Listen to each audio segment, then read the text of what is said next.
All right, if you're ever going to manage a team, a project, or heck, even a whole company, then this is one lesson you've got to nail. Today, we're diving into a skill that can literally make or break a leader's career, the art of letting go. So let's get right into it. We are not starting off easy here. I mean, just look at this quote. The source material claims that managers fail more often because of bad delegation than for any other reason. Just let that sink in for a second. This isn't about some minor slip-up. Getting this wrong can be a total career killer. So, as you're starting out in your management studies, this question right here, this is the big one. How do you make sure you don't become that statistic? How do you become the kind of leader who empowers a team instead of just becoming a bottleneck? Well, that's exactly what we're about to break down. Okay, first things first.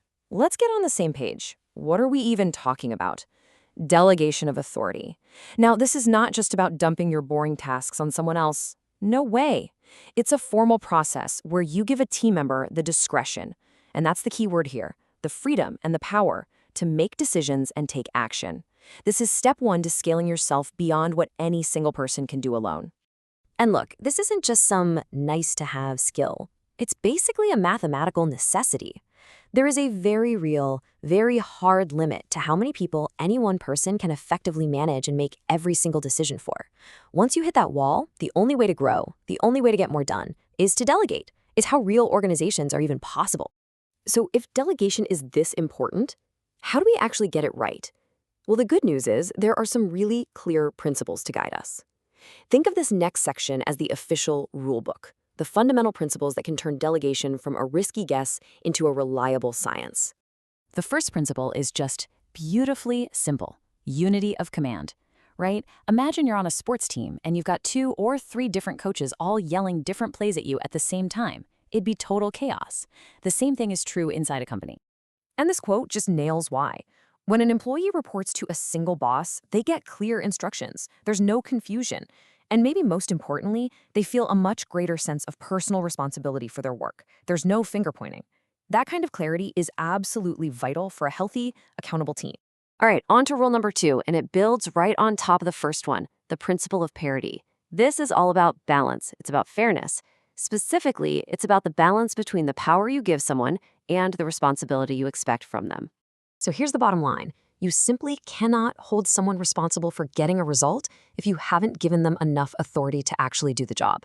It's totally unfair to tell someone, hey, hit this sales target, but then not give them the authority to approve a discount or manage their own travel budget.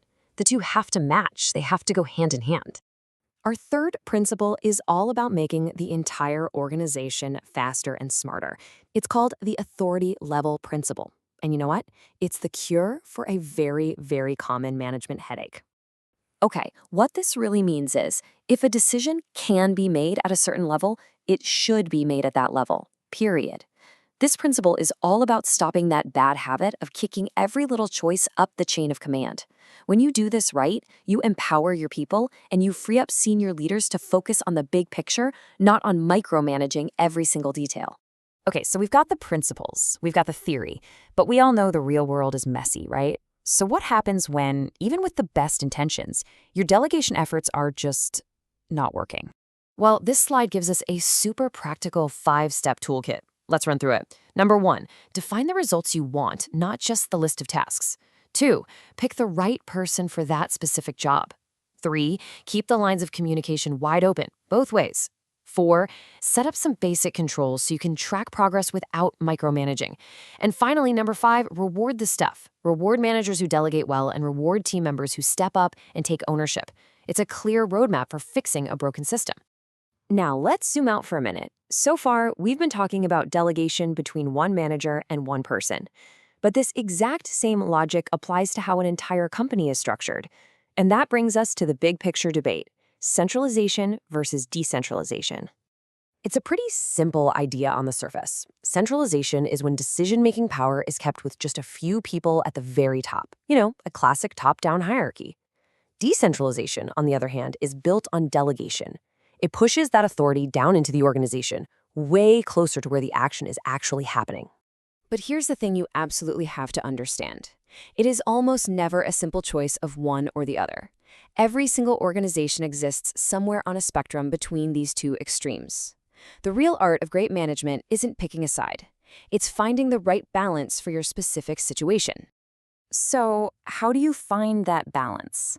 Well, think of these next few factors not as a list to memorize for a test, but as a strategic toolkit, a set of questions you'll ask yourself throughout your career to figure out how to structure your teams and your companies. Let's just walk through this for a sec. If a single decision is going to cost a ton of money, like, say, building a new factory, you're probably going to centralize that decision at the top. Makes sense. Or if you need a policy to be exactly the same everywhere, you centralize. But on the flip side, as a company gets bigger, or as your industry starts moving faster and faster, you're almost forced to decentralize just to keep up. It's always this dynamic calculation, not some one-and-done choice. And we can never forget the human element in all of this. This isn't just about org charts and processes. The personal philosophy of the leaders at the top, whether they naturally trust people and want to empower them, or if they prefer to control every little thing, that has a huge impact. At the end of the day, culture plays a massive role in where a company lands on this spectrum. Okay, so let's bring all these pieces together now. We've gone from the tiny act of one-on-one delegation all the way up to the philosophy of how you design an entire organization.